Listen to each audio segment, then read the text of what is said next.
Un hombre de 74 años está arrodillado en la tierra de un valle italiano. Está rezando. No porque tenga miedo, sino porque eso es lo que hace antes de aniquilar a un imperio. A su alrededor, 20.000 guerreros esperan en silencio. Longobardos, hunos, persas, gépidos, hombres que habían sido enemigos de Roma en tiempos recientes, ahora formados al estilo romano bajo un estandarte romano, sostenido por un hombre que nunca, en su vida, ha lanzado una lanza. Cargando a través de la llanura hacia ellos, 15.000 jinetes godos, los mejores guerreros de choque del mundo occidental, los hombres que habían destrozado a cada ejército que Justiniano había enviado durante 12 años seguidos. El hombre que rezaba había pasado 4 décadas administrando la casa del emperador. Era un eunuco de palacio. Su principal habilidad, antes de este momento, era la administración. Procopio, el historiador contemporáneo que documentó esta guerra, registra que cuando la caballería goda cargó, recibió flechas desde el frente y desde ambos flancos simultáneamente. 6.000 godos murieron esa tarde. Las bajas bizantinas fueron tan mínimas que Procopio ni siquiera las registró. Pero aquí hay algo que ninguna crónica ha explicado plenamente.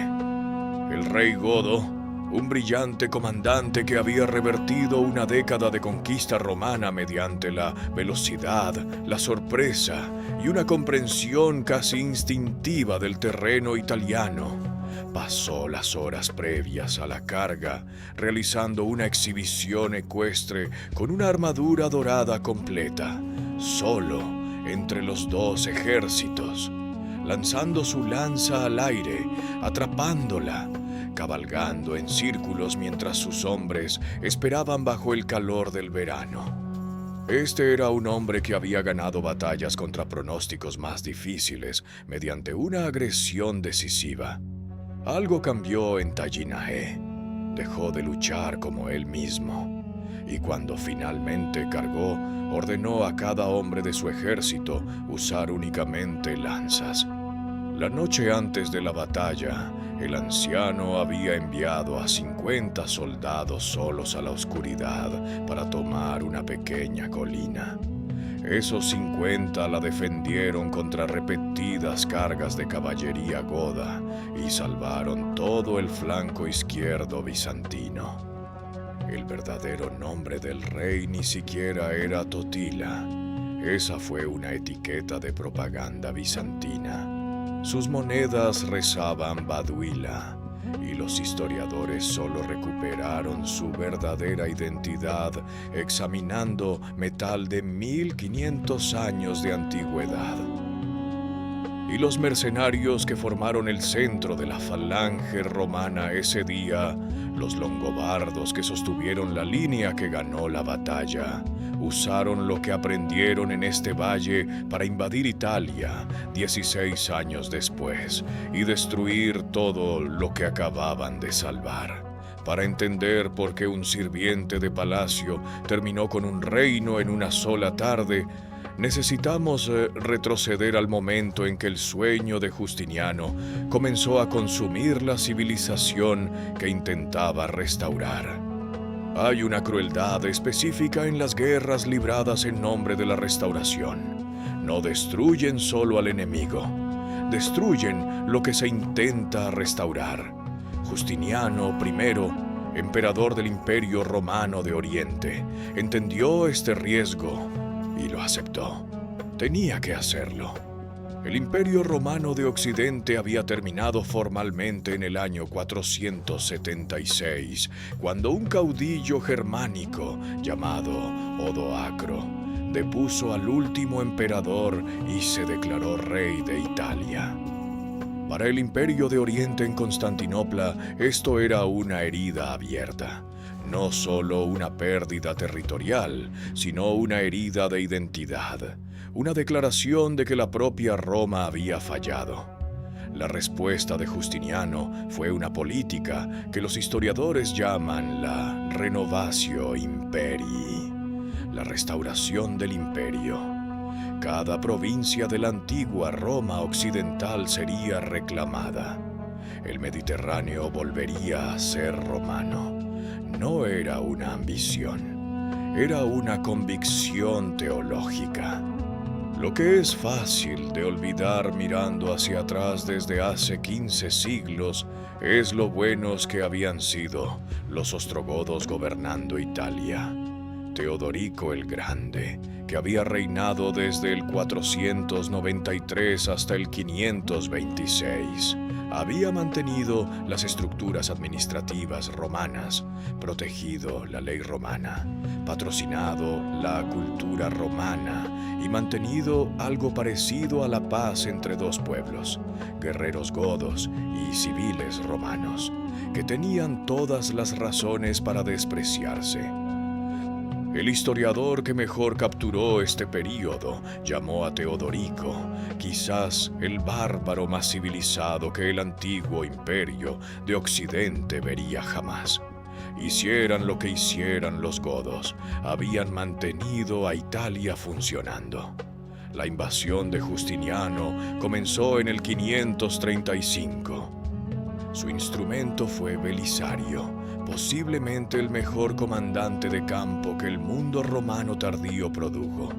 Un general cuyas campañas contra los vándalos en el norte de África habían terminado con una victoria total en menos de un año.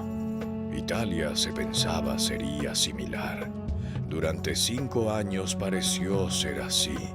Belisario se abrió paso luchando por la península, defendió Roma contra un asedio godo que duró 1 año y 9 meses, y en el 540 capturó Rávena, la capital ostrogoda. El rey godo Vitiges fue enviado a Constantinopla encadenado. El tesoro fue confiscado. Justiniano celebró. Se encargaron inscripciones. El sueño, al parecer, se había hecho realidad. Entonces Justiniano retiró a Belisario. Las razones fueron políticas. La frontera persa exigía atención. El emperador había empezado a sospechar de su general más poderoso. Y las consecuencias fueron catastróficas. El mando de Italia se distribuyó entre múltiples generales que inmediatamente comenzaron a competir entre sí, peleando por la autoridad y los recursos y priorizando el enriquecimiento personal sobre la efectividad militar. Los administradores bizantinos llegaron tras los ejércitos y descubrieron que los impuestos proporcionaban ingresos más fiables que la guerra. La población italiana a la que se le había dicho que estaba siendo liberada se vio sometida a una extracción que hacía que el gobierno godo pareciera suave en comparación. Procopio documenta lo que sucedió en los años siguientes con precisión de historiador e indignación apenas contenida. Ciudades saqueadas por los hombres enviados a protegerlas, generales más interesados en acumular riquezas que en retener territorio. Una maquinaria militar que acababa de lograr lo imposible, devorando ahora la victoria que había obtenido. En este caos, los godos encontraron su respuesta. Fue elegido rey en el otoño del 541. Era vigoroso, brillante y movido por algo que iba más allá de la ambición personal. Su nombre, el nombre que su propio pueblo usaba, el nombre en las monedas que emitía, era Baduila. La historia lo recordaría como Totila. La diferencia importa más de lo que parece. Antes de que podamos entender lo que Baduila heredó, necesitamos comprender lo que los primeros 6 años de la reconquista de Justiniano ya le habían hecho a Italia. Para el 541, la península italiana no era una tierra liberada, era una herida. La primera fase de la guerra gótica se había movido con el ritmo brutal de asedio y contraasedio. ciudades cambiando de manos, ejércitos marchando por los mismos caminos temporada tras temporada, cada paso despojando al campo un poco más. Cuando Belisario sitió Roma en el 537, la población soportó 1 año y 9 meses de bloqueo, suministros de comida cortados, rutas de grano interrumpidas, los acueductos que habían abastecido a la ciudad con agua fresca finalmente cortados. Roma había sobrevivido a Aníbal, a los visigodos, a Atila. Sobreviviría a esto también, apenas, pero cada supervivencia tenía un costo. El asedio de Milán en el 538 ilustró lo que la fractura del mando bizantino ya había hecho posible. Milán era la segunda ciudad de Occidente, una metrópoli de quizás 300.000 personas en su apogeo que resistía por Roma y necesitaba ayuda desesperadamente. Belisario ordenó a los generales marchar en su auxilio. Los generales que recibían órdenes de la autoridad rival de Narcés en lugar de Belisario directamente, una división de mando que el propio Justiniano había creado a través de instrucciones característicamente ambiguas, se demoraron. Discutieron sobre jurisdicción mientras Milán moría de hambre. Cuando la ciudad finalmente se rindió en el 539, los godos y sus aliados borgoñones masacraron a la población masculina y esclavizaron a las mujeres. Procopio, que documentó esta catástrofe, la registró como la consecuencia directa de un mando dividido. En una generación, la ciudad que había sido la capital administrativa del último imperio de Occidente era una ruina de la que tardaría décadas en recuperarse. Este patrón, éxito militar seguido de fracaso administrativo, victoria seguida de extracción, liberación seguida de devastación, se repitió por toda la península con la consistencia demoledora de una máquina. Para el 540, cuando Belisario capturó Rávena y envió a Vitiges a Constantinopla, los godos parecían acabados. La primera fase del sueño de Justiniano parecía completa, pero Italia ya había pagado un precio enorme por esta aparente victoria, y la gente que lo había pagado estaba empezando a calcular cuánto costaba realmente el dominio bizantino. El problema fundamental era estructural.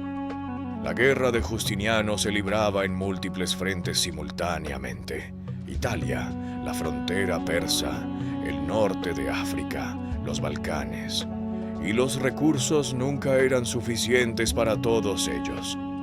Cuando el frente italiano parecía ganado, los recursos se desplazaban. Cuando el frente italiano se reabría, los recursos ya estaban comprometidos en otro lugar. La campaña italiana carecía perpetuamente de recursos suficientes en relación con su ambición, lo que significaba que los comandantes en el campo improvisaban perpetuamente, suplementando la paga militar con la extracción civil, guarnecinando ciudades con fuerzas demasiado pequeñas para defenderlas, haciendo promesas que el tesoro imperial no podía cumplir. La población italiana observaba todo esto. Vieron cómo los ejércitos disciplinados de Belisario daban paso a los generales enfrentados. Vieron los impuestos, vieron las promesas. Cuando Baduila comenzó su ascenso en el 541, heredó no solo la lealtad goda, sino la desilusión acumulada de los civiles italianos que habían sido liberados hacia algo que se sentía peor de lo que tenían antes. Usaría esta desilusión como arma, y durante 11 años funcionó. Sus monedas dicen Baduila. El historiador bizantino Procopio, que trabajaba para el imperio que intentaba destruirlo, que tenía todas las razones profesionales para menospreciar a su sujeto, lo llamó Totila. El historiador moderno Marco Cristinico ha argumentado que esto fue casi con seguridad deliberado, que Totila era un diminutivo, un nombre de propaganda, un acto lingüístico de deslegitimación diseñado para negar al rey godo la dignidad de su propia identidad en el registro escrito. El imperio que lo borró ni siquiera se molestó en escribir bien su nombre. Fue elegido rey en el otoño del 541, tras el asesinato de su primo Erarico, quien había estado negociando en secreto para entregar el reino godo a Bizancio a cambio de seguridad personal. La nobleza goda, reconociendo la traición por lo que era, mató a Erarico y recurrió a Baduila. Era, por sus conexiones familiares, sobrino nieto de Teudis, rey de los visigodos, y había servido como portaespadas, un papel que en la cultura goda combinaba el honor militar con la proximidad personal al poder. Era vigoroso, estaba en su mejor momento y ya había demostrado algo de lo que sus predecesores carecían: la capacidad de inspirar. Su primer enfrentamiento importante ocurrió en la batalla de Faventia en el 542. Con 5.000 hombres contra una fuerza bizantina numéricamente superior y 300 arqueros godos atacando desde la retaguardia en un clásico doble envolvimiento, convirtió una desventaja en una ruta. Los generales bizantinos, que habían estado discutiendo por precedencia y suministros, de repente se encontraron enfrentados a un enemigo que luchaba como si importara. Al cabo de un año de Faventia, Baduila había revertido casi todas las ganancias bizantinas en el norte y centro de Italia. Pero lo que hacía a Baduila genuinamente peligroso no era solo su habilidad militar, era su inteligencia política.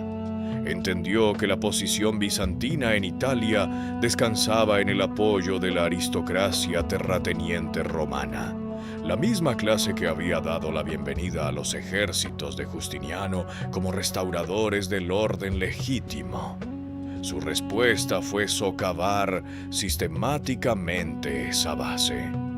Liberó a esclavos, un acto radical en una sociedad construida sobre el trabajo esclavo, y los convirtió en soldados y partidarios. Redistribuyó tierras al campesinado, la clase más directamente explotada tanto por las élites godas como romanas. Construyó una base multiétnica, godos e italianos y antiguos esclavos, unidos menos por la etnia que por su interés compartido en un orden diferente. Procopio documenta lo que sucedió tras la captura de Nápoles en el 543, y el pasaje merece atención. Baduila sabía que la población sitiada moría de hambre. Sabía que si simplemente abría los suministros de comida de la ciudad, los habitantes se atiborrarían hasta morir ante la repentina abundancia. Así que apostó centinelas en cada puerta y entrada del puerto. Racionó la comida en cantidades que aumentaban gradualmente y supervisó la recuperación de la población día tras día. Procopio, escribiendo para el otro bando, llamó a esto una considerable humanidad que no se esperaba de un enemigo o un bárbaro. A la guarnición de la ciudad se le dieron barcos y provisiones para partir con seguridad. Este es el retrato que Procopio pinta a lo largo de su relato de la guerra gótica. Un rey que constantemente confundía las expectativas asociadas a su posición. Honorable, justo, valiente. no son los adjetivos que un historiador de la corte bizantina debería aplicar al hombre que destruía la Italia bizantina, sino los adjetivos que la evidencia seguía produciendo. Para el 550, Baduila había tomado Roma 5 veces, conquistado Sicilia, Cerdeña y Córcega, y enviado una flota goda contra las costas de Grecia. El historiador Thomas Burns, escribiendo en el siglo XX, lo sitúa en segundo lugar, solo después de Teodorico el Grande, entre todos los gobernantes ostrogodos. Procopio, escribiendo en el 6, parece estar de acuerdo. El hombre al que los bizantinos llamaban Totila estaba construyendo algo, un reino italiano multiétnico que podría haber sobrevivido si hubiera tenido tiempo. El tiempo fue lo único que Justiniano estaba a punto de quitarle. Nació alrededor del 478 en Persarmenia, la parte de Armenia que había sido cedida a la Persia sasánida bajo la paz de Asilicene casi un siglo antes. Entró al servicio imperial como eunuco, lo cual en el mundo bizantino no era una descalificación, sino a menudo una ventaja. Un eunuco nunca podría establecer una dinastía, nunca podría usar el mando militar como plataforma para la ambición imperial, y era, por lo tanto, paradójicamente, la persona más segura para otorgarle poder. Ascendió a través de los rangos administrativos del palacio, convirtiéndose finalmente en praepositus sacri cubiculi, gran chambelán, el hombre responsable de la casa personal del emperador, sus horarios, su correspondencia y su entorno inmediato. Su nombre era Narsés. El cronista contemporáneo Agatías lo describió como pequeño de estatura y de una delgadez anormal. Otra fuente, el poeta Coripo, lo describe en una procesión triunfal como sobresaliendo una cabeza por encima de todas las líneas, cubierto de oro, pero modesto en su vestir y apariencia, venerable por su virtud. Estas descripciones no pueden ser ambas literalmente exactas. Probablemente capturan al mismo hombre en diferentes momentos de una vida muy larga, pero juntas sugieren a alguien cuya presencia era mayor de lo que sus dimensiones físicas implicaban. Procopio, que nunca decidió si admirar o resentir a Narsés, lo llamó astuto y más enérgico de lo que se esperaría de un eunuco. Esto pretendía ser un cumplido. Te dice algo sobre las suposiciones predeterminadas del siglo VI. Su carrera militar tuvo un comienzo improbable. Durante la rebelión de Nicá en enero del 532, un violento levantamiento en Constantinopla que casi derroca al propio Justiniano, con quizás 100.000 personas apiñadas en el hipódromo, gritando por la destitución del emperador.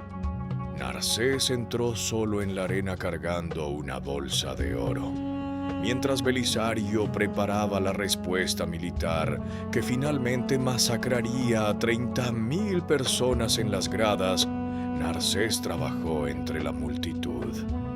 Encontró a los líderes de la facción de los azules, los seguidores de las carreras de carros, cuya deserción de la causa rebelde era matemáticamente esencial para el colapso del levantamiento, y los sobornó. No torpemente, con precisión, con conversaciones selectas, con el tipo de inteligencia social que sabe leer una sala y sabe qué palanca empujar. Los azules se retiraron. La rebelión se debilitó. La masacre que siguió fue más selectiva de lo que podría haber sido. Narsés había logrado más con una bolsa de oro de lo que la mayoría de los generales logran con un ejército. Su primer puesto en Italia, en el 538, fue un desastre de otro tipo. enviado para ayudar a Belisario con órdenes deliberadamente ambiguas. La instrucción equivalía a «sigue las órdenes de Belisario cuando juzgues que es beneficioso para el imperio», lo que efectivamente otorgaba a Narsés autoridad para anular al comandante supremo siempre que quisiera. La rivalidad entre los dos hombres paralizó las operaciones en el peor momento posible. Milán cayó. La población masculina fue masacrada. Narsés fue retirado no en desgracia, pero tampoco en triunfo. Había aprendido algo costoso. Lo que Justiniano aprendió del episodio fue diferente. El problema no había sido la competencia de Narsés, había sido el mando dividido. En el 551, cuando Italia había sido mayormente reconquistada por Baduila y cada general que Justiniano había enviado había fracasado, el emperador tomó una decisión que los observadores contemporáneos encontraron excéntrica y los historiadores ahora consideran brillante. Le dio a Narsés el mando único, autoridad total y críticamente el dinero para hacer realmente el trabajo. Narsés se negó a partir hacia Italia hasta que los fondos estuvieran en sus manos, no como una táctica de negociación, como un requisito logístico. Había observado lo que sucedía cuando a los ejércitos no se les pagaba. Había observado lo que sucedía cuando a los mercenarios no se les daban incentivos para mantenerse leales. Había gestionado el tesoro imperial el tiempo suficiente para entender que la diferencia entre un ejército y una turba era la nómina. Justiniano le dio lo que pidió. Tenía aproximadamente 72 años cuando finalmente zarpó. El ejército que Narsés reunió en Salona, en la costa dálmata, entre el 550 y el 551 era, por cualquier definición razonable, un absurdo. Incluía aproximadamente 5.000 longobardos, guerreros germánicos que habían estado asaltando territorio bizantino recientemente, 3.000 érulos, cuya lealtad a cualquier empleador dependía históricamente del pago continuo, 400 gépidos, un pueblo con su propia relación compleja con la autoridad imperial, 4.000 desertores persas del ejército sasánida, traídos específicamente por sus habilidades en el tiro con arco. Unos, búlgaros, guardias de palacio bizantinos regulares.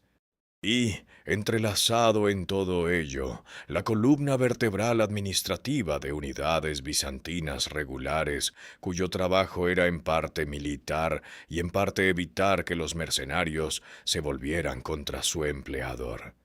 Se dice que Narsés era amado por sus hombres, no porque fuera inspirador de la manera en que los héroes del campo de batalla lo son. No iba a cabalgar al frente de una carga y partir enemigos con una espada. Era amado porque pagaba a tiempo, trataba seriamente las preocupaciones de sus hombres y tenía un talento para hacer sentir a personas diversas que su contribución específica importaba. Procopio registra que había construido un ejército digno del Imperio Romano. Dada la condición real del imperio en el 551, esto no era una hipérbole. Era la fuerza bizantina más capaz reunida desde el comienzo de la campaña italiana. Llevarlo a Italia presentaba tres problemas distintos. Las rutas terrestres más directas hacia el sur estaban bloqueadas. Los francos, que ocupaban partes de Venecia en el norte de Italia, negaron el paso a cualquier ejército que incluyera longobardos. Los longobardos eran sus enemigos históricos, y la memoria de los francos para los agravios territoriales era larga. En Verona, El general Godo Teya había posicionado una fuerza considerable específicamente para disputar cualquier cruce del río Po. Y los pasos de montaña de los Alpes julianos ofrecían sus propios riesgos tácticos para un ejército de este tamaño moviéndose lentamente bajo su carga logística. La solución, atribuida en las fuentes a un general llamado Juan, quien desempeñaría un papel significativo en la campaña, fue abandonar la idea de una ruta directa por completo. Narsés marchó con su ejército a lo largo de la costa del Adriático, bordeando la orilla, usando una flota de apoyo para transportar tropas a través de las numerosas desembocaduras de ríos y lagunas costeras que de otro modo habrían sido infranqueables. Este salto marítimo evitó el bloqueo franco, evitó a Teya en Verona y evitó a cada fuerza de bloqueo goda posicionada para interceptar un avance terrestre convencional. Fue más lento, fue logísticamente complejo. Funcionó. El ejército llegó a Rávena sano y salvo a principios del verano del 552. Allí, Narsés dejó descansar a sus fuerzas durante 9 días, un detalle que Procopio nota específicamente, sugiriendo que fue una elección operativa deliberada más que mera fatiga, e incorporó guarniciones bizantinas locales que habían estado aisladas en Rávena durante la reconquista de Baduila. Luego giró hacia el sur por la Vía Flaminia, la antigua calzada romana que recorría los montes Apeninos hacia Roma. Un comandante godo en Ariminum, llamado Usdrilas, se burló de él mientras pasaba. Narsés ignoró la provocación y siguió caminando. Este detalle, pequeño como es, te dice algo importante sobre el hombre. Tenía un destino. Tenía una formación en mente, tenía una batalla que pretendía luchar en sus propios términos, en su propio tiempo, en un terreno de su propia elección. Las opiniones de Usdrilas sobre su dignidad no eran relevantes para ninguna de esas cosas. Cuando la noticia de que el ejército bizantino había evitado cada obstáculo y marchaba hacia Roma llegó a Baduila, este se enfrentó a una elección que no tenía buenas opciones. Philip Rance, quien escribió el análisis académico moderno definitivo sobre la batalla de Taginae en el 2005, plantea un argumento que debe entenderse antes de que la batalla misma comience. Sostiene que Baduila ya había perdido estratégicamente antes de que se disparara la primera flecha, no por algún error táctico, ni por un fallo de inteligencia o planificación, sino por la posición estructural que ocupaba. Estaba obligado a interceptar a Narsés con un ejército más pequeño antes de que Narsés llegara a Roma. Todo lo que siguió fue consecuencia de esa obligación. El ejército de campo de Baduila, que los historiadores estiman en unos 15.000 hombres, incluyendo los 2.000 jinetes de refuerzo de su general Teya, que aún no habían llegado, se enfrentaba a una fuerza bizantina que la mayoría de las fuentes sitúan entre 20.000 y 30.000. El Oxford Dictionary of Byzantium nota una superioridad numérica bizantina de 2-1, aunque las cifras precisas del período son estimaciones más que hechos establecidos. Baduila no podría ganar un asedio en Roma si Narsés llegaba a la ciudad con un ejército de ese tamaño. Las murallas de Roma eran vastas, su guarnición insuficiente, y un asedio romano permitiría a Narsés reducir sistemáticamente los baluartes godos por toda Italia, mientras Baduila permanecía inmóvil dentro de la ciudad. La lógica apuntaba en una dirección: interceptar. Marchó hacia el norte desde las cercanías de Roma, a través de la Toscana, y estableció su campamento en la aldea de Taginae, en un valle estrecho por el que la vía Flaminia atravesaba las estribaciones de los Apeninos, al norte de lo que hoy es la ciudad de Gualdo Tadino, en la región de Umbría. Llegó a tiempo para obligar a Narcés a luchar o a emprender una peligrosa retirada de regreso por las montañas. Tácticamente, el terreno parecía favorecer a la caballería goda, un valle abierto con espacio para desarrollar una carga. Lo que Baduila no había calculado plenamente era que las mismas colinas que restringían las opciones de flanqueo bizantinas también restringirían su propia capacidad de maniobra. Los dos campamentos estaban situados a aproximadamente 100 estadios de distancia, unos 18 kilómetros. Narcés envió un emisario exigiendo que Baduila se rindiera o nombrara un día para la batalla. Baduila respondió que lucharía en 8 días. Narcés, que había pasado décadas estudiando cómo la gente usa el tiempo, identificó esto inmediatamente como una estratagema para retrasar. Los 2000 jinetes de Teia aún no habían llegado.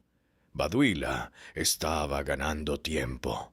Narcés respondió desplegando su ejército inmediatamente en formación defensiva completa, anticipando un ataque sorpresa. Lo que siguió fue un estancamiento medido en horas en lugar de días, con ambos comandantes trabajando la psicología de la situación tan cuidadosamente como trabajaban el terreno. Baduila hizo varios acercamientos para negociar, que Narcés descartó como más tácticas de retraso. El rey godo también intentó tomar una pieza crítica del terreno, una pequeña colina en la izquierda bizantina que dominaba el único camino hacia la retaguardia de la posición de Narcés, y la encontró ya ocupada. Antes de la medianoche, Narcés había enviado a 50 hombres a la oscuridad. La colina era, por sí misma, insignificante. Era pequeña, empinada y sin belleza particular. Lo que la hacía militarmente decisiva era su posición.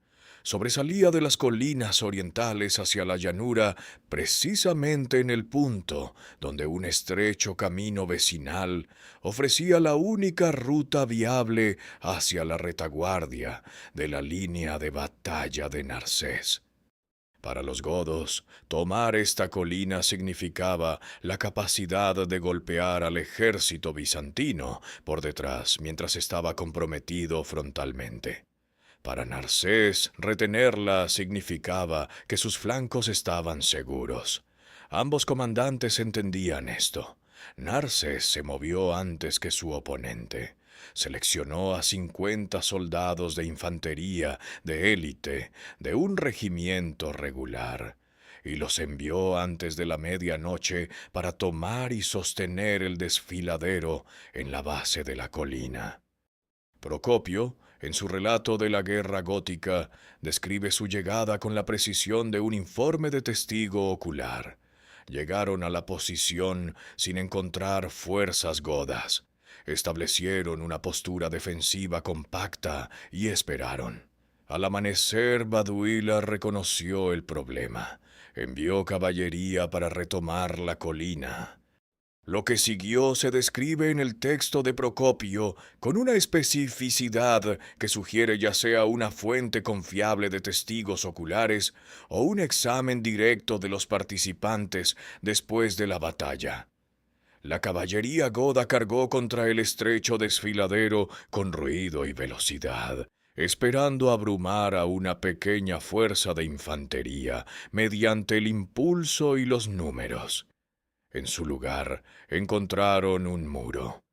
Los 50 romanos se mantuvieron escudo contra escudo en la formación más cerrada que el terreno permitía, presentando una superficie continua de madera y hierro. Procopio registra: El muro de escudos y lanzas era tan grueso que repelió el ataque brillantemente. Los caballos, presionados en espacios reducidos, no podían avanzar contra las puntas de lanza, ni retroceder contra el peso de sus compañeros que venían detrás. El ruido de los escudos siendo golpeados asustó aún más a los animales. Los jinetes estaban indefensos. El primer ataque fracasó. Se ordenó un segundo. Fracasó. Un tercero. Los 50 hombres no se movieron. Durante el prolongado estancamiento, con ninguno de los ejércitos comprometido aún en un enfrentamiento total, ocurrieron combates individuales entre las líneas. Un ritual reconocido de la guerra antigua tardía, usado para demostrar virtud marcial y dañar la moral enemiga a través de derrotas específicas y presenciadas. Procopio nombra a 2 soldados romanos, Pablo y Ancila, que dieron un paso al frente para batirse en duelo con desafiantes godos en el terreno abierto. Ambos se desempeñaron con honor. Luego, Baduila envió a un hombre llamado Cocas. Cocas era un desertor bizantino que había entrado al servicio godo, lo que daba a su aparición frente a las líneas romanas un peso psicológico particular. Era grande, documentado como inmensamente fuerte, y tenía reputación entre los godos como un luchador despiadado y devastador. Cabalgó para desafiar a cualquier bizantino a un combate singular.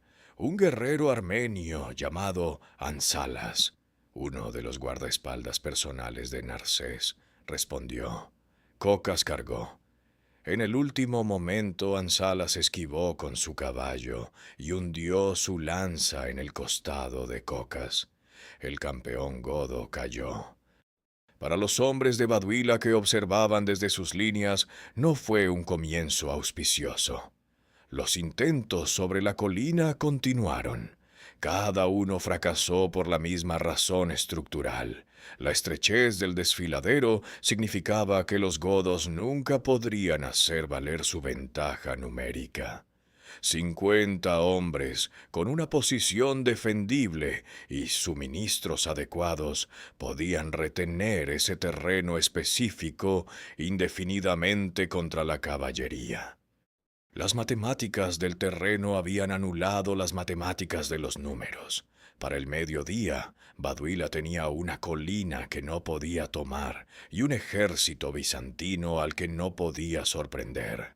Seguía esperando a Teia. Necesitaba otra forma de ganar tiempo. Eligió el teatro. Antes de examinar lo que Baduila hizo con su tarde, vale la pena establecer algo sobre la fuente que registra los discursos que ambos comandantes dieron a sus hombres antes del enfrentamiento principal. Procopio escribió en la tradición historiográfica clásica, la tradición de Tucídides, de Heródoto, en la que los discursos atribuidos a los comandantes se entienden como reconstrucciones retóricas de lo que un historiador creía que esos comandantes habrían dicho, dado lo que se conoce de su carácter y posiciones declaradas, en lugar de transcripciones literales tomadas por un taquígrafo de la corte. Esta convención era transparente para los lectores antiguos.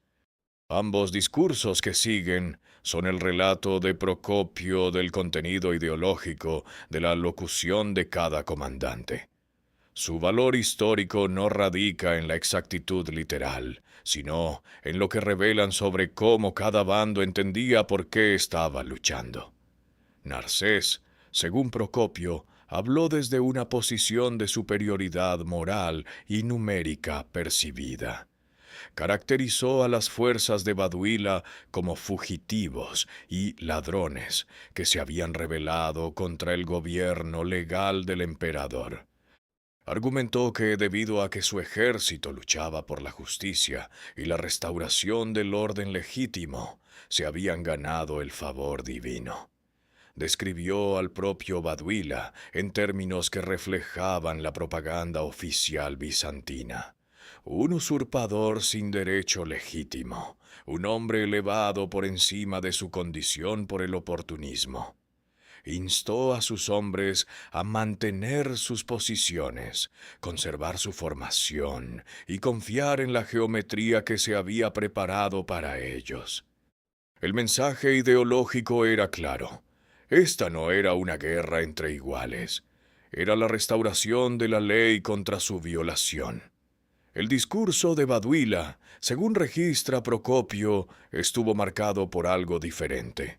Una cualidad de finalidad que contrasta incómodamente con su reputación previa de optimismo táctico.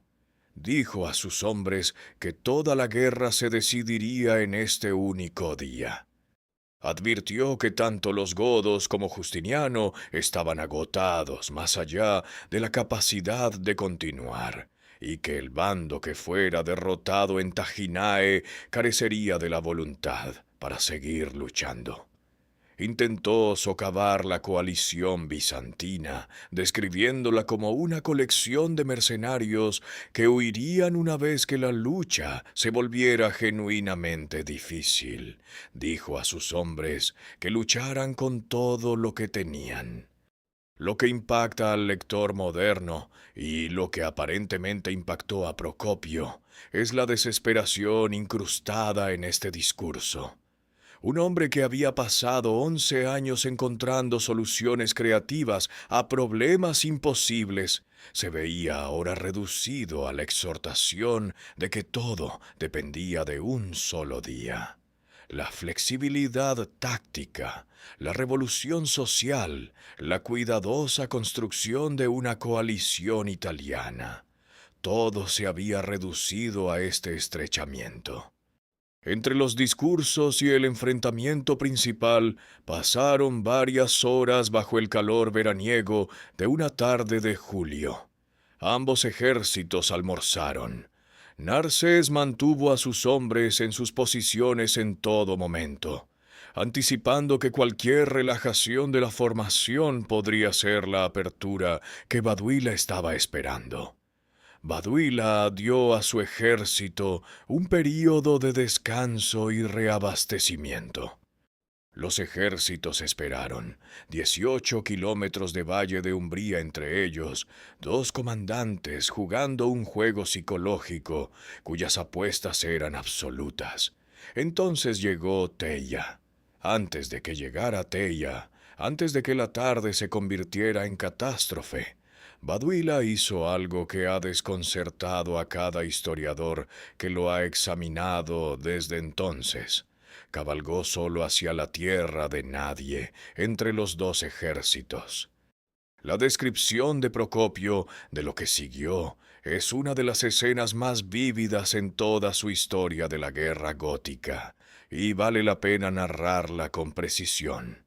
La armadura que Baduila vestía estaba, según Procopio, abundantemente chapada en oro, con adornos púrpuras que colgaban de sus mejilleras, su casco y su lanza, notando específicamente que estos ornamentos eran propios de un rey.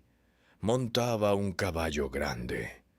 Y entonces, frente a 25,000 hombres de dos culturas que estaban a punto de intentar matarse entre sí, realizó una exhibición de lanza montada que Procopio describe con visible admiración. Lanzó su lanza al aire y la atrapó mientras descendía. La pasó de mano en mano con precisión. Cabalgó en círculos controlados mientras manejaba tanto el arma como el caballo simultáneamente. Esta actuación tenía un nombre específico en el mundo de la antigüedad tardía: el Yerid, una exhibición marcial montada con raíces en las culturas de las estepas, de las que derivaban en última instancia las tradiciones de equitación godas. No era mera vanidad. Era una forma reconocida de guerra psicológica, una demostración de maestría individual destinada a elevar la moral de un bando e inquietar al otro, demostrando que el rey enemigo no era solo poderoso en conjunto, sino personal y específicamente peligroso. Era la realeza representada como un arma. Procopio nota que la exhibición fue admirada por ambos bandos. Este es un detalle en el que vale la pena detenerse. Hombres que estaban a punto de intentar matarse se detuvieron para reconocer la destreza. La respuesta de Narcés fue devastadora en su quietud. Sus hombres permanecieron en sus posiciones. Observaron sin romper la formación. Varios relatos sugieren que continuaron almorzando durante la exhibición, o lo reanudaron inmediatamente después. El mensaje era claro. Este ejército no estaba aquí para el teatro. No iba a ser intimidado por la habilidad ecuestre, por muy impresionante que fuera. Tenía un problema geométrico que resolver y a la geometría no le importaba la armadura dorada. Cuando Baduila finalmente regresó a sus líneas, los 2000 jinetes de Teia habían llegado. Los refuerzos cambiaron el cálculo numérico marginalmente, pero no de forma decisiva.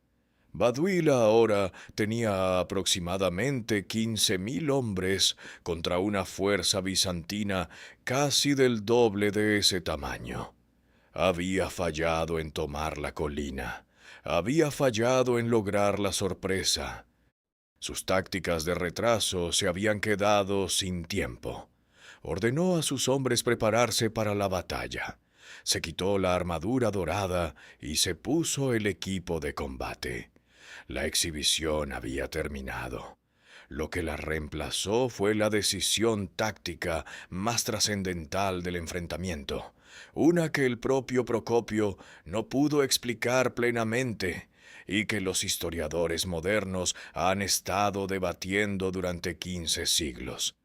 Ordenó a todo su ejército, caballería, infantería, arqueros, luchar solo con lanzas.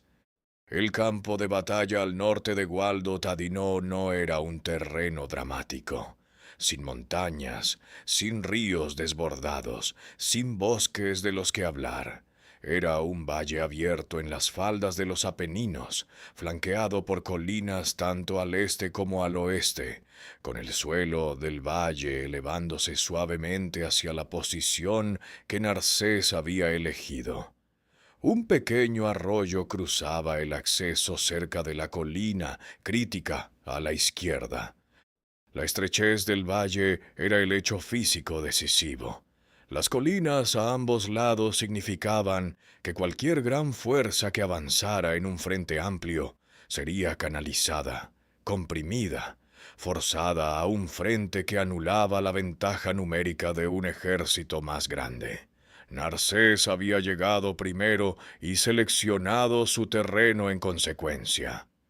Lo que construyó a través de ese suelo del valle fue, a juicio del historiador militar Sir Charles Oman, escribiendo en 1898, el primer experimento en la combinación de pica y arco que muestra la historia moderna. Oman lo comparó directamente con la batalla de Agincourt en 1415, donde los arqueros de arco largo ingleses lanzaron fuego de enfilada desde ambos flancos contra una carga de caballería francesa a lo largo de un frente estrecho, con hombres de armas desmontados sosteniendo el centro. El paralelo estructural es exacto. Narcés precedió a los comandantes de Enrique V por 863 años. La formación funcionaba de la siguiente manera. En el centro Narcés concentró a los foederati germánicos desmontados, los longobardos, érulos y gépidos, entre 8.000 y 10.000 hombres que recibieron la orden de bajar de sus caballos y formar una falange profunda y densa de picas y lanzas. La orden de desmontar fue deliberada y específica. Los guerreros montados que sienten que la batalla va mal tienen una tendencia natural a usar su movilidad para preservarse. A pie no tenían más opción que resistir. En cada ala, 4.000 arqueros de infantería, 8.000 en total, estaban posicionados con sus frentes inclinados ligeramente hacia adentro, creando una suave curva cóncava a través del valle. Detrás de los arqueros en cada ala, la caballería pesada bizantina, los catafractos, quizás 7.000 jinetes acorazados en total, esperaba en reserva. En el extremo izquierdo, detrás de la pequeña colina que aún sostenían aquellos 50 infantes, se ocultaban 1.500 jinetes, 1.000 designados para golpear la retaguardia goda en el momento decisivo, 500 en apoyo. El propósito de las alas cóncavas de arqueros solo se haría evidente cuando Baduila cargara. El erudito moderno Philip Rance, cuyo análisis de 2005 sigue siendo el estudio académico definitivo de este enfrentamiento, desafía el encuadre del genio solitario que la generación de Omán aplicó al despliegue de Narsés. Rance argumenta que la formación reflejaba la doctrina militar bizantina, establecida más que una innovación táctica individual, y que la infantería nunca había sido realmente suplantada por la caballería en los ejércitos bizantinos, a pesar de la narrativa historiográfica dominante. Este desacuerdo académico importa para la honestidad del relato. El drama en Taginae fue real, pero fue el drama de un sistema profesional ejecutado correctamente, no de una sola mente brillante, inventando algo sin precedentes. La distinción es sutil pero importante. Narsés fue extraordinario no porque inventara una táctica nueva, sino porque tenía los recursos logísticos, la autoridad de mando y la disciplina de fuerza para ejecutar una táctica establecida a la escala precisa contra el oponente preciso. Contra esta formación, Baduila desplegó toda su caballería en una única línea masiva a través del frente godo. Su infantería y arqueros se colocaron en la segunda línea detrás de los jinetes. La orden de las lanzas fue absoluta. El valle esperaba. El calor del verano pesaba sobre 25.000 hombres. La carga llegó de repente, después de que los hombres de Baduila regresaran de su almuerzo. Procopio registra que Baduila lanzó un asalto montado total y repentino sobre el centro bizantino. El momento parecía diseñado para pillar a las fuerzas romanas desprevenidas mientras aún se refrescaban. Narsés había anticipado exactamente esto. Había mantenido a todo su ejército en posición durante el descanso de la comida, negando a Baduila la apertura que buscaba. La caballería goda cruzó el suelo del valle a toda velocidad. 15.000 hombres se habían reducido por las operaciones de la mañana a algo menos que eso, y de la caballería que ahora cargaba, el número era de varios miles. Se movieron en una sola línea a través del frente godo, tal como Baduila los había desplegado apuntando al centro bizantino, la densa falange de guerreros germánicos desmontados. La estrategia era correcta en principio, romper el centro y las alas colapsarían. Una sola carga concentrada le había dado victorias a Baduila anteriormente. Lo que nunca había sucedido antes era el creciente. Narsés ordenó a los destacamentos de arqueros en ambas alas rotar sus frentes hacia el centro simultáneamente. La suave curva cóncava de arqueros se convirtió en un creciente cerrado, con cada ala angulándose bruscamente hacia adentro. de modo que cualquier fuerza que avanzara sobre el centro bizantino se movía ahora hacia un bolsillo de fuego de 3 lados. La caballería goda en carga recibió flechas desde el frente, de los arqueros en el centro, y desde ambos lados simultáneamente, mientras las alas giraban para enfilar la carga. Procopio es explícito en su descripción. Narcés ordenó a los 2 destacamentos de arqueros dar media vuelta para formar crecientes, uno frente al otro, de modo que pudieran disparar flechas desde ambos lados sobre la carga de caballería goda. El efecto fue catastrófico.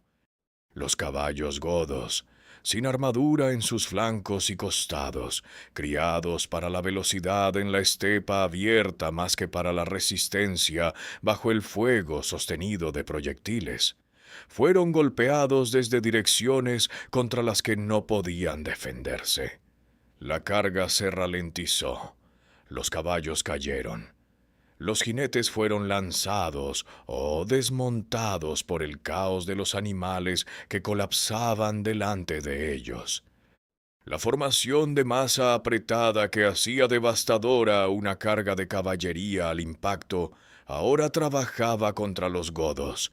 Los jinetes empujados hacia adelante por los que venían detrás no podían detenerse, no podían girar, no podían encontrar terreno despejado. La orden de lanzas de Baduila había hecho completa esta catástrofe. Había restringido a todo su ejército a armas de corto alcance, con la esperanza de cerrar la distancia antes de que los arqueros pudieran lanzar un fuego sostenido. Pero la formación en creciente significaba que no había un ángulo de aproximación seguro. Cuanto más se acercaban los godos al centro bizantino, más completamente eran enfilados. Y los arqueros que aún no habían disparado los 8.000 de las alas lo hacían desde posiciones que la caballería goda no podía alcanzar sin abandonar la carga por completo. Cualquier jinete godo que sobreviviera a la tormenta de flechas y alcanzara el centro bizantino, encontraba a la falange desmontada esperando. Procopio registra que la falange resistió. Los longobardos, érulos y gépidos, bajados de sus caballos, de pie en la tierra con picas y lanzas, absorbieron los restos de una carga que ya había sido rota por 8.000 arcos y aguantaron. La infantería goda, en la segunda línea detrás de la caballería, no avanzó. La coordinación entre la carga de caballería y los soldados de a pie que se suponía debían apoyarla para suprimir a los arqueros bizantinos, para explotar cualquier brecha en la falange, nunca se materializó. Para cuando la caballería goda comenzó a flaquear, estaban aislados, diezmados y rodeados por la geometría que Narcés había construido 3 días antes. La falange no se había movido. Los arqueros seguían disparando. Los catafractos aún no habían sido comprometidos. Las campañas militares que duran 17 años rara vez terminan en una sola tarde. Esta lo hizo. A medida que la línea de caballería goda se desintegraba bajo la presión combinada del fuego de flechas de enfilada y la falange inamovible, Narcés liberó su reserva. La caballería pesada bizantina, los catafractos, jinetes acorazados que habían observado todo el enfrentamiento desde detrás de las alas, avanzó. Estaban frescos. La caballería goda no. El diferencial en energía, en coherencia, en el estado físico básico de hombres y caballos era absoluto. La carga de los catafractos no encontró una fuerza de caballería en formación. Encontró los restos de una. Los jinetes godos, ya desordenados por las flechas, presionados hacia atrás contra la falange, ahora encontraban una nueva fuerza, golpeándolos desde las alas y el frente. La línea se rompió. Lo que sucedió después fue documentado por Procopio con una especificidad que sugiere que tuvo testimonio directo de los participantes o acceso a relatos detallados muy cercanos al evento. La caballería goda en retirada, miles de jinetes girando desde la línea rota, cabalgó directamente hacia su propia infantería. Los soldados de a pie godos que habían estado en la segunda línea, que no habían avanzado para apoyar a la caballería, que habían estado esperando una oportunidad que nunca llegó, se convirtieron ahora en obstáculos en el camino de miles de caballos en pánico. La caballería en retirada les pasó por encima. Los jinetes que no habían muerto en la carga, que habían sobrevivido a 8,000 flechas y a la falange, fueron muertos o heridos por su propio bando en la huida. Este momento, la caballería destruyendo a la infantería en la retirada, transformó una derrota militar en una aniquilación.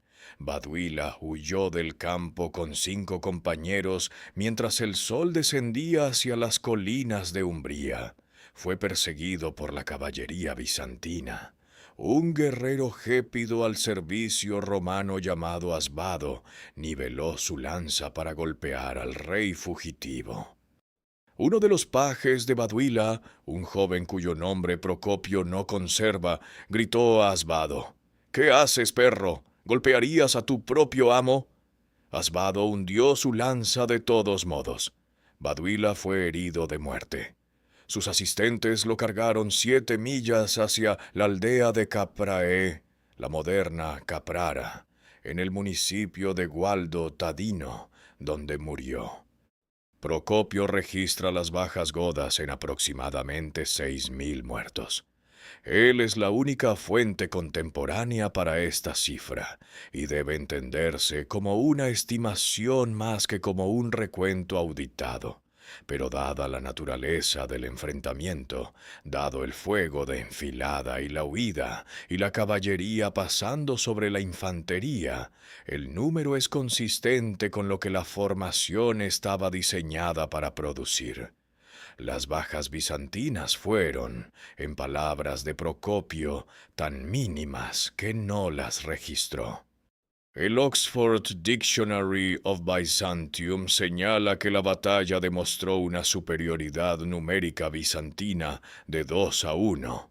Oman llamó a la formación el primer experimento en la combinación de pica y arco en la historia militar occidental. Lo que ambas evaluaciones señalan es la misma conclusión.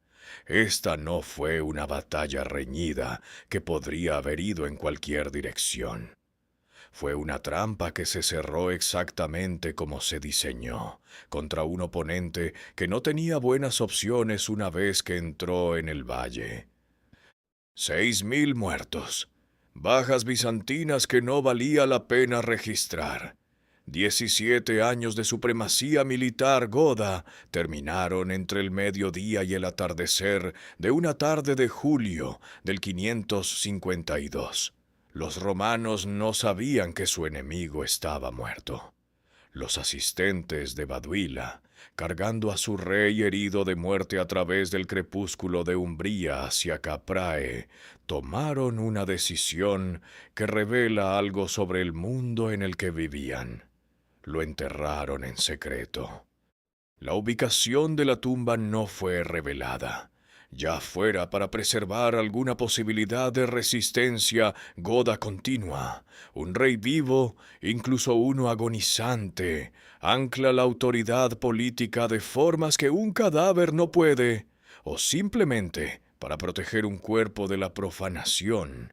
El resultado fue que en las horas posteriores a la batalla, las fuerzas bizantinas que acababan de destruir el ejército de Baduila no sabían si su objetivo principal estaba vivo o muerto. Murió en Caprae. Los asistentes lo enterraron apresuradamente y guardaron el secreto entre ellos. El secreto duró solo el tiempo que le tomó a una mujer goda, anónima en Procopio, su origen no registrado, revelar la tumba a los soldados romanos. ¿Quién era ella? ¿Qué motivó su revelación? Si fue coaccionada o eligió libremente, la crónica no lo dice. Lo que la crónica registra es lo que sucedió después. Los romanos exhumaron el cuerpo para confirmar la identificación, luego lo volvieron a enterrar.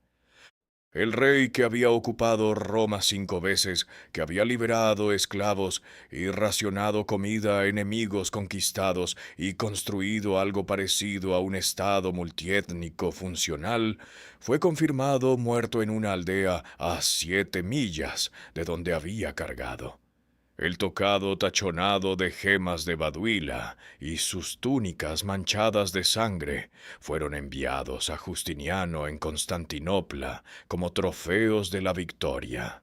La simbología de este gesto merece consideración.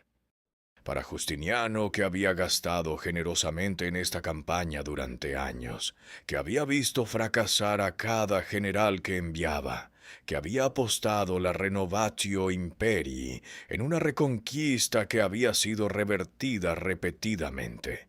La llegada del sombrero enjollado y las vestimentas empapadas de un rey muerto era una evidencia de un tipo diferente a las victorias informadas en los despachos.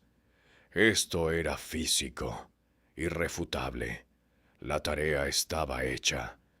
Las fuerzas godas supervivientes bajo Teia, el segundo al mando de Baduila, un comandante experimentado que había liderado los 2000 jinetes de refuerzo que llegaron justo antes de la batalla, huyeron al norte hacia Ticinum, la moderna Pavía, donde se guardaba el tesoro godo. Allí, el liderazgo godo se reunió tras su catástrofe y tomó una decisión que Procopio registra como meritocrática, de una manera que refleja las circunstancias desesperadas. Eligieron a Teia como rey, no sobre la base de un nacimiento noble o derecho dinástico, sino porque era el mejor luchador que quedaba en pie. Sus credenciales eran su historial de combate.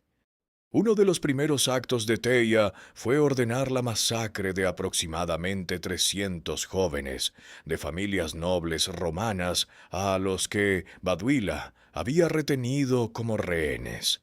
Las fuerzas godas también ejecutaron a varios senadores romanos que intentaban huir a territorio controlado por los bizantinos. Procopio documenta ambos actos sin sorpresa evidente. Eran el comportamiento de un pueblo que sabía que había perdido, que no tenía nada con qué negociar y que estaba destruyendo lo que no podía usar como palanca. Estos actos terminaron, efectivamente, con cualquier simpatía que la población italiana hubiera conservado por la causa goda. Baduila había pasado 11 años construyendo apoyo multiétnico a través de la clemencia y la redistribución. Sus sucesores quemaron ese legado en sus primeros días en el poder. La coalición italiana cuidadosamente construida murió con el hombre que la había imaginado. La batalla estaba ganada. El rey estaba muerto. El ejército godo estaba destrozado. Y Narcés tenía un problema. Los longobardos, los 5000 guerreros germánicos que habían formado la columna vertebral de la falange bizantina, cuya disciplina, bajo el fuego de flechas y el impacto de la caballería había sostenido el centro contra la carga goda, habían dirigido ahora su atención a la población civil italiana. Estaban saqueando, estaban quemando. Estaban cometiendo las categorías precisas de violencia contra el pueblo que Narcés supuestamente estaba liberando, lo que hacía que la palabra liberación fuera difícil de defender. Esto no fue una sorpresa para nadie que hubiera servido con ejércitos mercenarios. La lealtad de los longobardos era contractual. El pago compraba su capacidad de lucha, no su moderación. Eran guerreros excepcionales y excepcionalmente difíciles de controlar fuera del contexto de una batalla. Narsés lo sabía antes de Tallinae.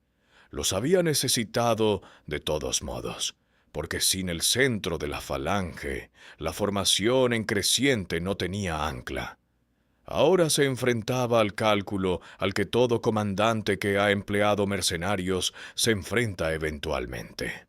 Los hombres que ganaron tu batalla están socavando el objetivo político que hizo necesaria la batalla. Les pagó en su totalidad, con compensación adicional, y los escoltó personalmente de regreso a la frontera romana. El saqueo se detuvo. Los longobardos partieron. La población civil de Italia se libró de más violencia inmediata. El objetivo político sobrevivió. Roma cayó con una resistencia mínima cuando Narsés avanzó. La guarnición goda que quedaba en la ciudad era demasiado pequeña para defender murallas construidas para una población de cientos de miles contra el ejército que acababa de destruir a 15.000 jinetes godos. Narsés entró en Roma en triunfo formal. Las llaves de las puertas de Roma fueron enviadas por ceremonia a Justiniano en Constantinopla. La ciudad eterna había cambiado de manos 5 veces desde el 536. Era, por quinta y última vez en esta guerra romana. Pero los longobardos se habían llevado algo consigo al partir. No oro, de eso tenían. Lo que llevaron al norte fue conocimiento. Habían marchado a lo largo de Italia. Habían cruzado cada río significativo, notado cada posición defendible, observado la fuerza de las guarniciones y las debilidades de cada ciudad a lo largo de su ruta. Habían visto lo delgada que era la presencia administrativa bizantina detrás del frente militar.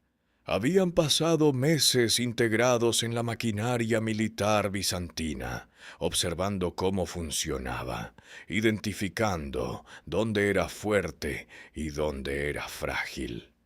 Los hombres a los que Narsés pagó para ganar Italia estaban registrando todo lo que necesitaban para tomarla.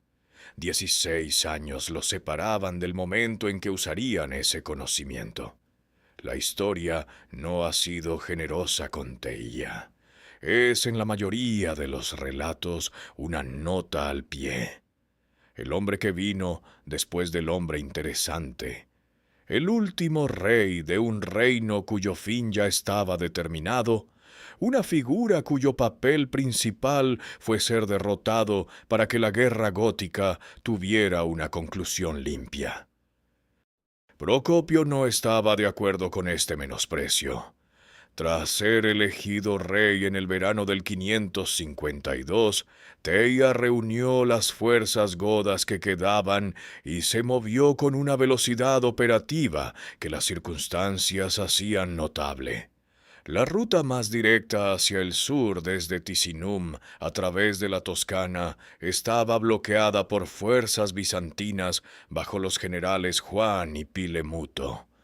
En lugar de disputar esta posición de bloqueo y debilitar su fuerza ya mermada, Teia siguió la carretera costera del Adriático hacia el sur, recorriendo más de 800 kilómetros en un mes para llegar a la fortaleza goda de Cumas, cerca de Nápoles, donde Aligerno, hermano de Baduila, custodiaba la mayor parte del tesoro godo restante.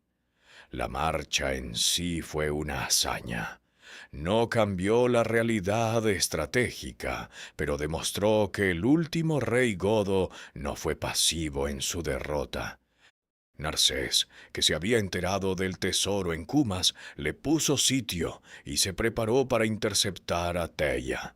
Las dos fuerzas se encontraron cerca de la costa tirrena, debajo del monte Vesubio, en un lugar llamado Mons Lactarius. El enfrentamiento tuvo lugar en octubre del 552, 3 meses después de Taginae. Teia luchó en la primera fila.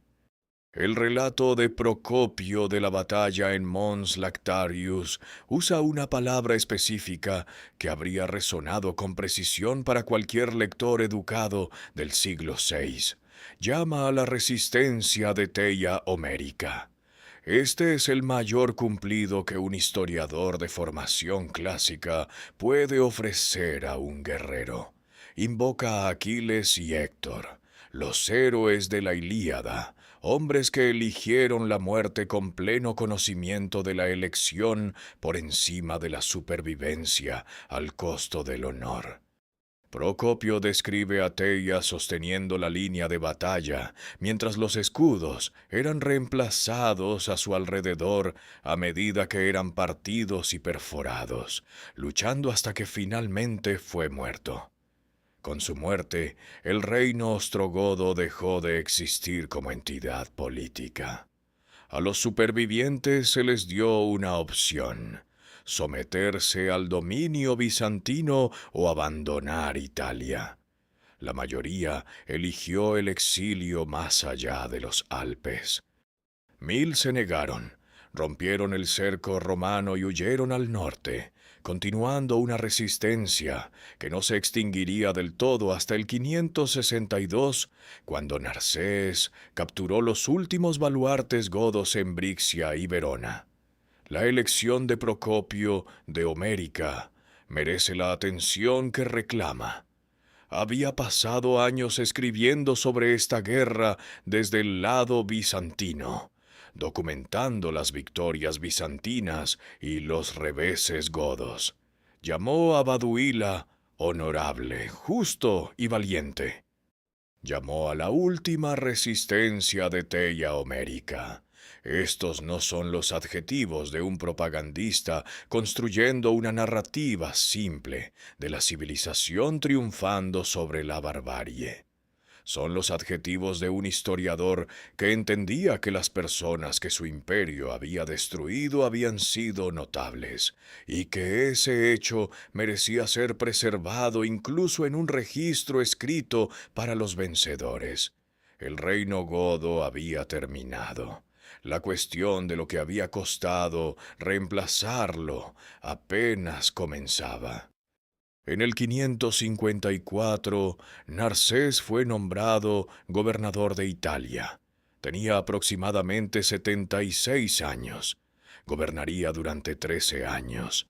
Este período, desde el 554 hasta el 567, es menos dramático que la campaña que lo precedió, lo cual es precisamente por lo que tiende a comprimirse en los relatos de la guerra gótica. Pero es esencial para entender lo que Taginae logró realmente y lo que costó. Narsés, gobernando Italia desde Rávena, era el mismo hombre que Narsés al mando de la formación en creciente, aplicando la misma inteligencia organizativa a un conjunto diferente de problemas.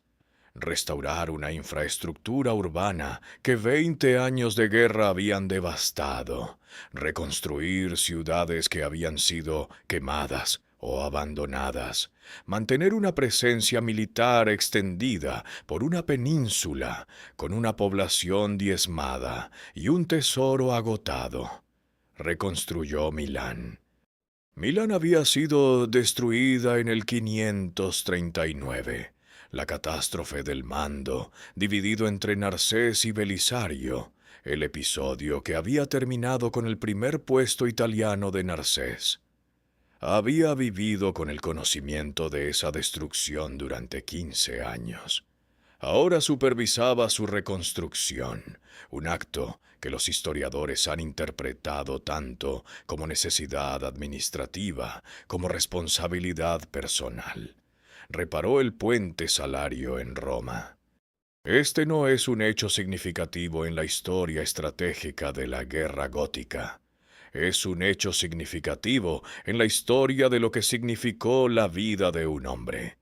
Las reparaciones del puente Salario fueron inscritas. Su nombre, la fecha, la naturaleza del trabajo, tallado en piedra en el 564. Esas inscripciones son visibles todavía hoy. 14 siglos después de que Narsés ordenara el trabajo, puedes pararte en el puente que él reparó y leer su nombre. En el 565, a los 87 años aproximadamente, Narsés aplastó una rebelión érula en un enfrentamiento militar que las fuentes registran sin elaboración, como si el hecho de que un hombre de 87 años montara a caballo para suprimir una rebelión no requiriera ningún comentario particular. Seguía defendiendo Italia contra godos y francos hasta tan tarde como el 562. Los nobles romanos, sin embargo, no estaban satisfechos. Encontraban los impuestos bizantinos severos.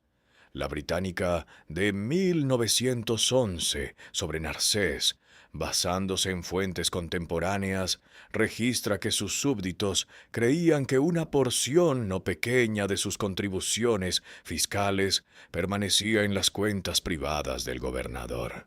En el 565 murió Justiniano. Casi de inmediato una delegación de nobles romanos fue al nuevo emperador, Justino II, y se quejó. Decían que los griegos eran amos más duros de lo que habían sido los godos, que Narsés el eunuco estaba decidido a reducirlos a todos a la esclavitud. A menos que fuera removido, transferirían su lealtad a los bárbaros. Justino destituyó a Narsés en el 567.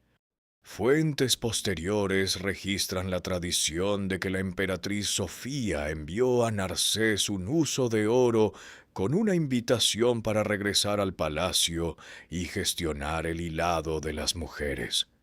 Un insulto lanzado para herir precisamente porque reducía a un hombre que había gobernado la provincia más importante de un imperio durante 13 años a la categoría ocupacional con la que había comenzado. Fuentes posteriores registran la tradición de que Narsés respondió que hilaría una hebra que ni ella ni su marido serían capaces de encontrar el final.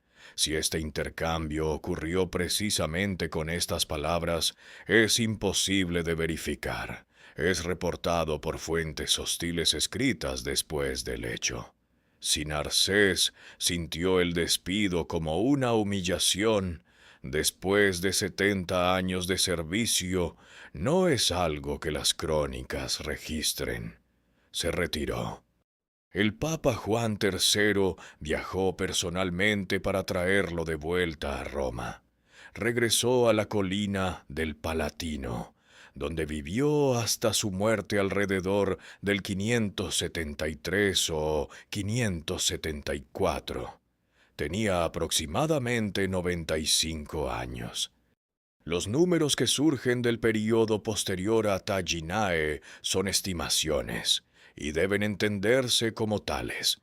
Los datos de población para la Italia del siglo VI son arqueológicos e inferenciales más que basados en censos, y los estudiosos continúan debatiendo tanto el alcance de la devastación de la guerra gótica como el grado en que la plaga de Justiniano, que golpeó desde el 541 en adelante, contribuyó por separado al colapso. Con ese reconocimiento hecho, el consenso académico a través de las fuentes es consistente. Para el 550, Italia era un tipo de lugar diferente al que había sido en el 535, y la diferencia era catastrófica. La población de Roma, que había sumado cientos de miles durante el apogeo imperial, había disminuido a aproximadamente 30.000 a mediados del siglo VI, basándose en estimaciones derivadas de la reducida capacidad de la ciudad para mantener su infraestructura de acueductos y suministro de grano. Esta cifra, proveniente del análisis académico de la evidencia material del período, refleja una civilización en proceso de desmantelarse a sí misma. Los acueductos que habían suministrado agua fresca a una metrópoli fueron cortados en los asedios. Las rutas de grano de Sicilia y el norte de África que habían alimentado a una población urbana fueron cortadas repetidamente. Los sistemas administrativos y comerciales que habían concentrado la riqueza y la población en una sola ciudad se interrumpieron más allá del punto de recuperación a corto plazo. Roma no fue la única devastada. Milán había sido destruida. Florencia había sido sitiada. Nápoles había sido capturada y recapturada. El campo en gran parte del centro de Italia mostraba en el registro arqueológico el abandono de fincas agrícolas, el abandono de villas, la erosión de la gestión del paisaje que había sostenido la prosperidad italiana durante siglos. El historiador Warren Treadgold, uno de los principales expertos en historia bizantina, ha argumentado que la plaga de Justiniano, que mató a una parte sustancial de la población del imperio en el momento preciso en que la campaña italiana necesitaba tanto defensores como contribuyentes, comparte una culpa significativa junto con la propia guerra por la escala de la devastación. El debate académico sobre la mortalidad precisa de la plaga continúa, con análisis recientes, sugiriendo que las estimaciones maximalistas anteriores podrían haber sido exageradas. Lo que no está en disputa es que 2 décadas de guerra combinadas con una enfermedad epidémica recurrente produjeron una península que los bizantinos podían gobernar nominalmente, pero que no podían sostener realmente. Se informa que la campaña consumió una suma enorme del tesoro imperial. Una fuente da la cifra de 300.000 libras de oro, aunque esto aparece en un solo relato y debe tratarse con la precaución adecuada. Lo que el drenaje financiero produjo, más allá de la eventual derrota goda, fue una presencia militar bizantina en los Balcanes demasiado débil para resistir el avance de eslavos y ávaros, quienes en el siglo siguiente invadirían Dalmacia, Macedonia, Tracia y la mayor parte de Grecia. La victoria italiana produjo la catástrofe balcánica al desviar recursos que nunca volverían. Lo que Justiniano había logrado a este costo era la restauración nominal de la autoridad imperial sobre una Italia despoblada y económicamente devastada que el imperio carecía de capacidad para guarnecer o administrar adecuadamente. El sueño de la renovatio imperii había producido su objeto. El Mediterráneo era técnicamente romano de nuevo. El precio fue una Italia tan agotada que mantenerla se volvió imposible casi de inmediato. En noviembre del 565 murió Justiniano I. Tenía 83 años.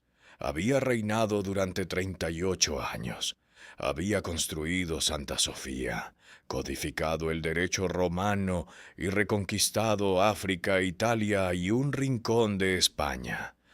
También había dejado a sus sucesores, para el momento de su muerte, un imperio financieramente agotado, militarmente sobreextendido y políticamente frágil, de formas que no se harían plenamente evidentes hasta las crisis del siglo siguiente.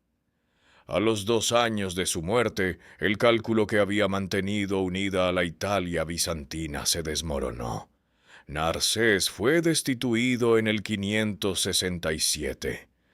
En la primavera del 568, aproximadamente 3 meses después de su retiro, según el análisis en el Warfare History Network, los longobardos invadieron Italia. Toda la nación longobarda, que una fuente estima en 200.000 personas, incluyendo guerreros y sus familias, cruzó los Alpes bajo el mando del rey Alboino y comenzó la conquista de una península que no tenía una defensa adecuada. El momento no fue coincidencia. Los longobardos se habían enterado de la destitución de Narsés. Sin Narsés, Italia estaba gobernada por administradores que no eran comandantes, defendida por guarniciones que no eran ejércitos.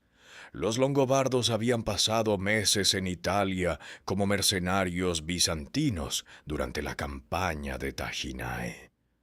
Habían marchado por la vía Flaminia. Habían observado la geografía defensiva. Habían visto cómo era la maquinaria militar bizantina desde el interior y habían formado conclusiones precisas sobre cuánto de su fuerza dependía del genio organizativo específico de un anciano específico. Cuando ese hombre fue retirado, ellos se movieron. Los longobardos establecieron un reino en Italia que perduraría por más de 2 siglos. La reconquista bizantina se mantuvo solo en fragmentos. El exarcado de Rávena, una franja de territorio que cruzaba el centro de Italia, partes del sur de Italia y Sicilia, la propia Roma, que permaneció nominalmente bajo control imperial hasta que los longobardos tomaron el exarcado de Rávena en el 751. La Italia que Justiniano había soñado con restaurar estaba, a los 3 años de su muerte, permanentemente fuera de la recuperación bizantina. La ironía específica en el centro de este resultado merece ser declarada claramente. Los 5.000 guerreros longobardos que formaron el centro de la falange de Narsés en Taginae, que sostuvieron la línea contra la carga de caballería goda, que fueron liquidados y escoltados a casa, porque sus saqueos amenazaban los objetivos políticos bizantinos, que partieron con un conocimiento operativo detallado del terreno italiano y las disposiciones de las guarniciones, lideraron la fuerza que hizo imposible la Italia bizantina 16 años después. Los mercenarios que ganaron la batalla se convirtieron en los conquistadores que negaron la victoria. Narsés, cuya precisión organizativa reunió la fuerza que destrozó al ejército de Baduila, había entrenado, equipado y pagado a las personas que desharían todo lo que él construyó. La historia rara vez produce ironías tan estructurales. Cuando lo hace, vale la pena examinarlas sin apartar la vista. Sir Charles Oman, al escribir su análisis de la guerra medieval en 1898, colocó a Taginae en una posición específica en la historia de las tácticas militares occidentales. La llamó el primer experimento en la combinación de pica y arco que muestra la historia moderna. Hizo una comparación directa con la batalla de Agincourt en 1415, donde los arqueros de arco largo ingleses, posicionados en ambos flancos, lanzaron fuego de enfilada sobre una carga de caballería francesa que avanzaba por un frente estrecho, con hombres de armas desmontados sosteniendo el centro contra lo que fuera que llegara a ellos. El paralelo estructural entre ambos enfrentamientos es exacto.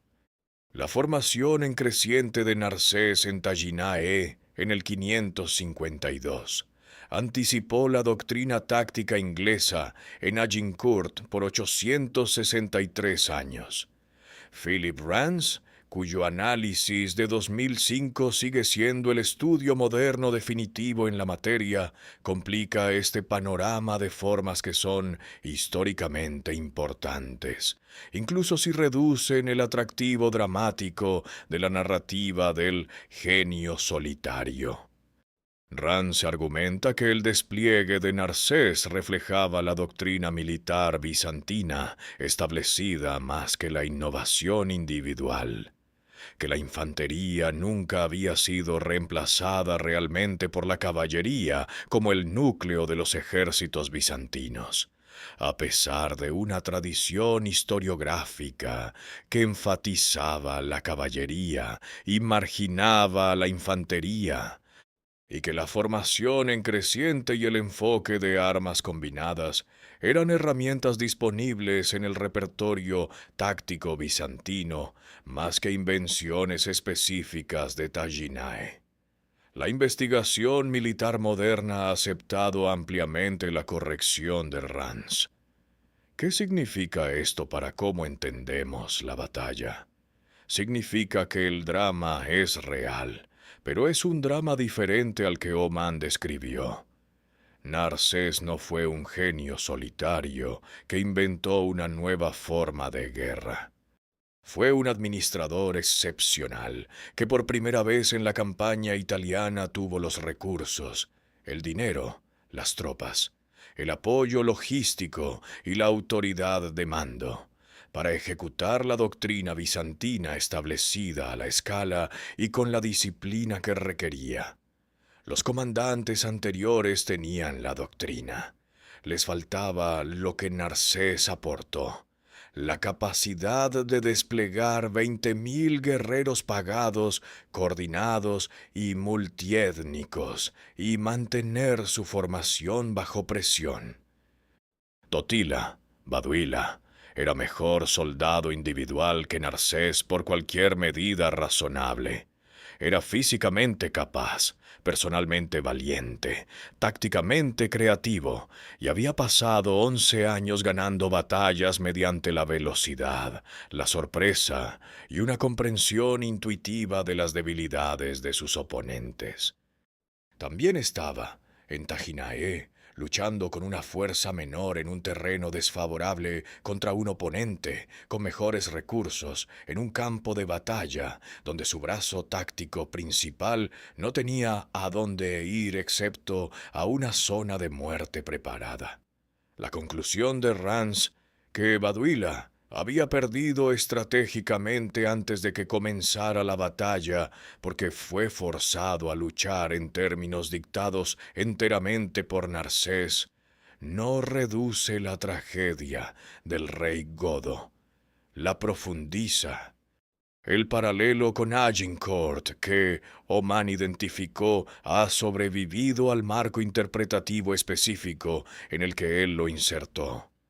Ambas batallas ilustran el mismo principio, que las armas de proyectiles disciplinadas combinadas con un centro inamovible, desplegadas en un terreno que canaliza el asalto enemigo, pueden derrotar a una caballería numéricamente superior a la fuerza defensora. Ambas batallas muestran al sistema derrotando al heroísmo, no porque el heroísmo sea débil, sino porque el sistema es, bajo las condiciones adecuadas, geométricamente imparable. La geometría que Narsés dibujó en la tierra de un valle de Umbría en el 552 todavía se estudia. Los analistas militares la citan en discusiones sobre la doctrina de armas combinadas, sobre el fuego de enfilada y sobre la relación entre el terreno y la formación táctica. El lenguaje cambia: aplicación de fuerza asimétrica, fuego de enfilada, zona de muerte, pero la visión subyacente sigue siendo la misma que 50 infantes demostraron en una colina antes de la medianoche, y 8.000 arqueros demostraron en una tarde. Posición, preparación y la voluntad de dejar que la fuerza del enemigo se convierta en el mecanismo de su propia destrucción. El sitio de la batalla se llamaba Busta Gallorum, la tumba de los galos. El nombre provenía de una victoria de la República Romana sobre los galos senones en el siglo III antes de la era común, y quienquiera que lo eligiera como marcador del campo de batalla, o quienquiera que registrara la elección, estaba haciendo una declaración sobre la continuidad de la civilización romana, superando la incursión bárbara. 8 siglos de resonancia histórica en el nombre de un lugar. Después de julio del 552, los historiadores empezaron a llamarlo de otra manera, la tumba de los godos. Procopio, que pasó años escribiendo esta guerra para el imperio que la libró, no pudo convertir a Baduila en un villano. Lo intentó periódicamente. Las demandas del mecenazgo y el contexto político requerían al menos la apariencia de un desprecio apropiado por el enemigo. Pero la evidencia seguía derrotando el intento. El racionamiento de comida en Nápoles, la clemencia con los prisioneros, el intento genuino de construir un Estado multiétnico funcional a partir de las ruinas de la extracción romana. Cada vez que Procopio describe la conducta de Baduila en sus momentos más difíciles, el trato a los enemigos, la gestión de las poblaciones conquistadas, el comportamiento de un líder bajo presión, las palabras que surgen son honorable, justo, valiente. Las monedas del hombre lo llamaban Baduila. Su propio historiador, el historiador de la corte bizantina, lo llamó notable.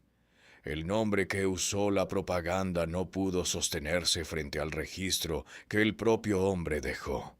Teia luchó en lo que Procopio llamó una resistencia homérica en Mons Lactarius y murió en la primera fila del último ejército godo. En una generación, el pueblo que había gobernado Italia durante 60 años fue absorbido, dispersado, recordado solo en los registros de los hombres que los derrotaron. Narcés pasó 15 años intentando reparar lo que la guerra había roto. Su nombre está todavía en el puente Salario en Roma. No en un museo, no en un libro de historia. En piedra, en un puente que todavía soporta tráfico. 14 siglos después de que un anciano ordenara el trabajo. Gobernó hasta los 80. Luchó hasta casi los 90 y murió alrededor de su 95º año, mucho después de que el emperador que lo había enviado hubiera muerto, mucho después de que el imperio cuya reconquista había completado hubiera comenzado a perder lo que él había ganado. 3 años después de la muerte de Justiniano llegaron los longobardos. El sueño que había consumido 20 años y un número incalculable de vidas duró 16 años más allá de su momento más costoso. La factura sobrevivió a todos los que la habían emitido. Aquí está lo que Tallinae enseña realmente, si estás dispuesto a examinarlo sin el consuelo de un final limpio. Justiniano obtuvo lo que quería. Restauró el imperio romano en Occidente. Durante 16 años el Mediterráneo fue romano de nuevo. En el proceso destruyó la Italia, que había hecho que Roma valiera la pena restaurar. Derrotó al hombre que estaba construyendo algo genuinamente interesante sobre las ruinas, un reino multiétnico, socialmente revolucionario, que podría haber evolucionado en algo notable, y lo reemplazó con una administración demasiado delgada para gobernar y demasiado cara para sostener. La geometría fue perfecta, el creciente resistió. 6.000 godos murieron en una tarde. Las matemáticas fueron impecables. El sueño, como siempre, sobrevivió a la victoria peor de lo que lo hizo el enemigo. El anciano que había estado rezando en la tierra ganó la batalla. El imperio que lo envió, gastando todo lo que tenía durante 20 años, perdió la paz. A veces ese es el único tipo de victoria disponible. A veces es el único tipo que importa. Y a veces, en el polvo del valle de Umbría, en la piedra de un puente reparado, en las monedas de un rey cuyo verdadero nombre sus enemigos se negaron a usar, el registro permanente no es quién ganó, sino cuánto costó ganar.